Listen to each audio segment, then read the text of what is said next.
Bonjour et bienvenue à tous pour l'interview. Je reçois aujourd'hui Bianca De Batz, la secrétaire d'État à l'égalité des chances à Bruxelles, en ce jour des droits de la femme. Alors, Bianca De Batz, à Bruxelles, est-ce que c'est l'égalité des chances entre hommes et femmes? Est-ce que ça va mieux? Est-ce que ça va moins bien? Ou est-ce que ça ne bouge pas?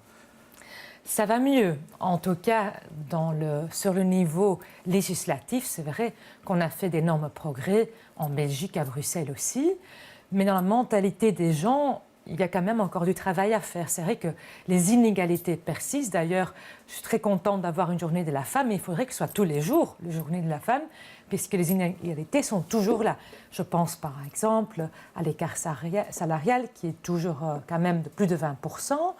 Je constate aussi que le taux d'activité des femmes est quand même largement inférieur à celui des hommes à Bruxelles. On est à 47% de femmes qui ont un salaire.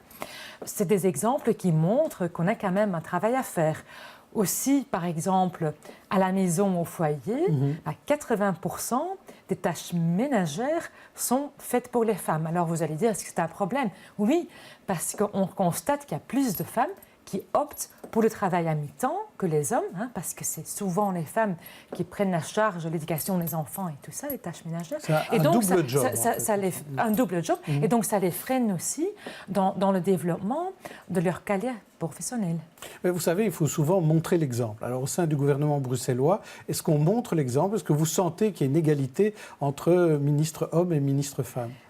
À Bruxelles, en tout cas, il y a une vraie égalité puisque nous sommes le premier gouvernement paritaire, c'est-à-dire que nous avons autant de ministres secrétaires d'État féminins que masculins, qui est symboliquement, je pense, important, surtout aussi pour la capitale de la Belgique et de l'Europe.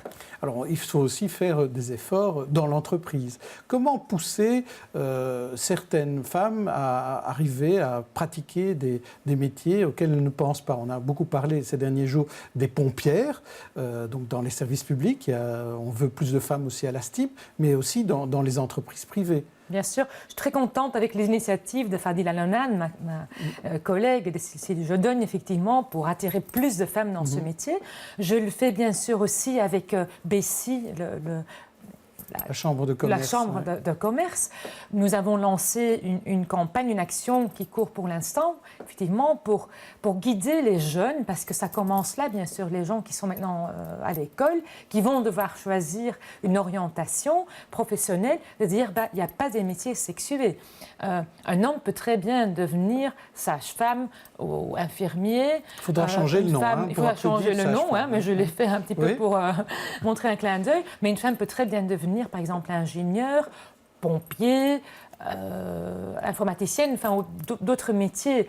Et donc je pense assez bien marcher. En tout cas, les réactions sont positives parce qu'on travaille des parrainages, c'est-à-dire que dans les écoles, il y a des gens qui vont témoigner, par exemple des femmes qui sont pompiers ou un homme qui est infirmier, donc des métiers un peu atypiques, entre guillemets, vont témoigner et essayer de convaincre les jeunes que leur métier, c'est leur choix et donc ils peuvent choisir le métier qu'ils ont vraiment envie de choisir. Et cette campagne s'appelle « Mon job, c'est mon choix ». Mon job, c'est mon choix. Et donc c'est vraiment pour casser les stéréotypes qui existent encore dans le choix des métiers et des études aussi. Oui, il y a aussi le salaire est aussi important dans le cadre du métier parce que je pense au début de l'informatique, toutes les personnes qui encodaient, qui faisaient des analyses de programmes étaient des femmes et aujourd'hui c'est le contraire, ce sont des hommes.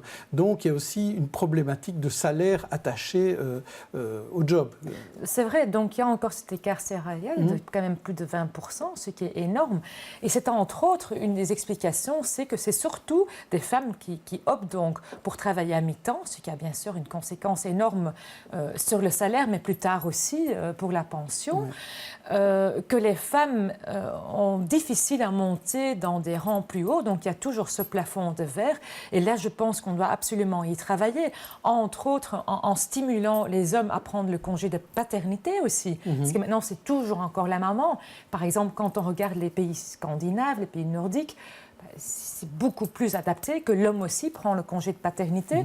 Donc le congé de paternité, c'est bon pour la maman parce que comme ça, elle peut aussi se développer.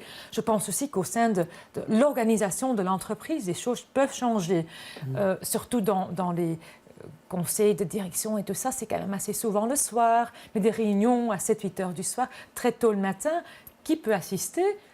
les hommes, puisque c'est les mamans qui sont donc les avec les enfants. Et donc je pense que ce genre d'adaptation peuvent jouer un rôle, plus de flexibilité aussi. Par exemple, le télétravail, quand même une bonne chose aussi, qui permet aux mamans, mais aux papas aussi, de s'organiser, de trouver un équilibre entre la vie familiale et la vie professionnelle.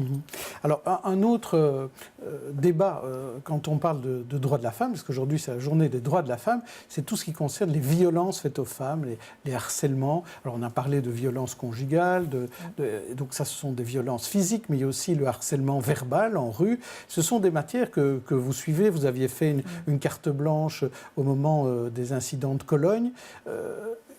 Vous êtes particulièrement sensible à cela? Absolument, c'est vraiment un combat que je veux mener, parce que quand j'ai lu effectivement ce qui s'était passé à Cologne, j'étais vraiment choquée, beaucoup de femmes d'ailleurs, mais malheureusement ce n'est pas un phénomène qui existe qu'à l'étranger, il existe aussi chez nous, en tout cas dans certains quartiers bruxellois. Et je constate que c'est les victimes qui changent leur comportement. Je constate que c'est les femmes, les jeunes filles qui évitent de prendre le métro le soir, qui évitent certains quartiers, qui s'habillent autrement. Alors là, je ne suis pas d'accord et c'est pour ça que je vais aussi mener ces combats, parce que chacun a le droit de vivre son identité. Si un couple homosexuel veut se promener main dans la main, ça doit être possible dans n'importe quel quartier à Bruxelles. Et si aujourd'hui, ça n'est pas possible? Malheureusement, c'est compliqué dans certains quartiers. Si une jeune fille veut se promener en jupe ou mettre une jolie robe d'été, ça doit être possible. Et je vois que les filles commencent à changer un peu ce comportement. Alors c'est à l'auteur du crime qui doit changer son comportement. C'est pas et respecter victime, les autres. Vous avez rencontré une victime, une jeune femme qui avait été agressée dans un tram. C'était son point de vue, ça, de dire je dois maintenant faire attention moi-même, je dois sauvegarder. Elle a abordé, j'ai effectivement rencontré la fille qui a été agressée dans le tram, qui avait été touchée par deux jeunes, et personne n'avait réagi. Et c'était surtout ça aussi qui l'avait choquée, que les gens n'étaient pas venus l'aider, mais elle a compris aussi c'était ce que les gens avaient peur. Alors là, je pense aussi qu'il faut une solidarité, parce que nous sommes quand même dans l'espace public, dans le tram, le métro, nous sommes quand même plus nombreux que un ou deux jeunes qui veulent essayer de menacer une fille. Donc je pense que là aussi, une solidarité entre les femmes et aussi hommes et femmes est vraiment importante. Donc vous demandez du courage aux gens dans l'espace public? Aussi, mais plus de fermeté aussi. Je pense que les contrôles de police sont importants aussi, mais surtout aussi changement de comportement, de mentalité. C'est pour ça que j'organise une campagne qui sera visible dans les rues de Bruxelles, si tout va bien, au mois de septembre, octobre ou plus tard. À cet égard-là. À cet égard, dire voilà, l'espace public appartient à tout le monde et on doit se respecter dans cet espace public. Oui, parce qu'il y a un chiffre qui est quand même assez fou, c'est qu'en Belgique, il y a 162 victimes de violence, en tout cas. Pas d'harcèlement ici, de violence. Il y a 162 victimes de gens qui ont décédé suite à des violences intraconjugales. Violences qui se passent au domicile. Ça, c'est un tabou, on n'en parle pas assez. C'est pour ça que j'ai lancé la campagne, mais aussi le site qui existe, SOS Violence, où les victimes peuvent trouver toutes les informations nécessaires, les médecins de famille, les centres de planning familial, donc toutes les adresses où elles peuvent trouver de l'aide pour dire aussi, effectivement, il faut briser ce tabou. Les femmes n'osent pas en parler. J'ai rencontré beaucoup de femmes qui sont battues à la maison. Et parfois, ça prend des années avant qu'elles osent en parler parce qu'elles ont peur de ne pas être prises au sérieux, de perdre le contact avec la famille. Et pourtant, c'est important parce qu'il faut absolument arrêter ce genre de violence envers les femmes.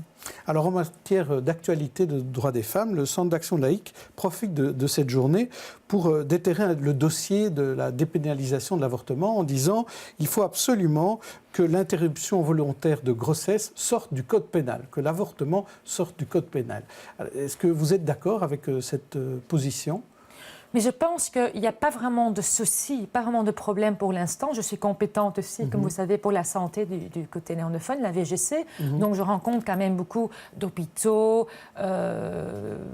centres de soins, etc. Je n'ai pas l'impression que c'est un problème, puisque une femme qui veut arrêter sa grossesse peut le faire aujourd'hui. Mais là, c'est symboliquement. Je pense que c'est plutôt une action symbolique. Je pense qu'il y a des choses qui sont peut-être plus prioritaires, puisque les femmes qui veulent le faire peuvent le faire. Je pense que ce qui est très important aussi, parce que c'est quand même pas une décision qu'il faut prendre à la légère, hein. Les conséquences sont quand même importante. Je pense que c'est très important aussi de miser davantage sur la prévention aussi, parce que beaucoup de jeunes filles, malheureusement aussi, tombent enceintes par manque de prévention, je pense. Donc là, je crois qu'il y a encore un vrai travail à faire. C'est encore un effort, une étape à mener en matière de lutte pour améliorer l'égalité des chances. Qu'est-ce qu'il faudrait faire ? Oh, je pense qu'il faut, surtout l'écart salarial, est quand même quelque chose qui me frappe. Je constate aussi qu'il y a plus de femmes qui vivent dans la pauvreté que d'hommes. C'est souvent quand même des mamans monoparentales qui sont touchées, qui sont très fragiles à Bruxelles. Là, pour moi, c'est vraiment des sujets auxquels il faut travailler.